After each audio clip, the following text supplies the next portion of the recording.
భారతదేశానికి సంబంధించి కీలకమైనటువంటి అంశం ఏదైతే మన దేశానికి సంబంధించిన వాళ్ళకు కూడా కొన్ని వీసాల నిషేధం జరిగింది సౌదీ అరేబియా. అయితే టోటల్గా దీని మీద క్లారిటీ ఇచ్చింది. హజ్ యాత్రికులకి నిరాశ కలిగించే వార్త ఇది. భారత్, బంగ్లాదేశ్, పాకిస్తాన్ సహా 14 దేశాల మీద సౌదీ అరేబియా వీసా నిషేధం విధించింది. ఏడాది హజ్ యాత్రకు ముందు వీసాలు జారీని సౌదీ అరేబియా తాత్కాలికంగా నిలిపేసింది.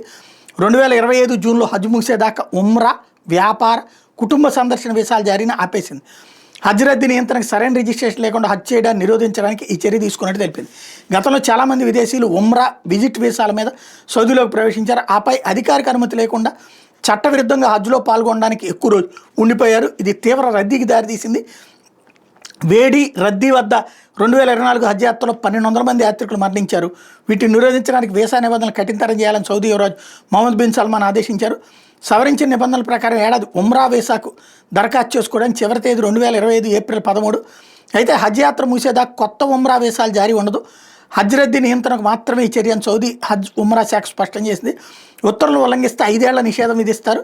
యాత్రికుల సంఖ్య నియంత్రించడానికి ప్రతి దేశానికి నిర్దిష్ట హజ్ కోటా ఉందన్నటువంటి విషయాన్ని తెలియజేసి ఇక్కడ హజ్ యాత్రకు వెళ్ళేటటువంటి వాళ్ళు వాళ్ళ దేశాల నుంచి రండి, డైరెక్ట్గా అయితే వద్దని చెప్తోంది. అట్ ద సేమ్ టైం మిగతా టూరిస్ట్ వీసాలకైతే ఏ ప్రాబ్లం లేదని చెప్తోంది.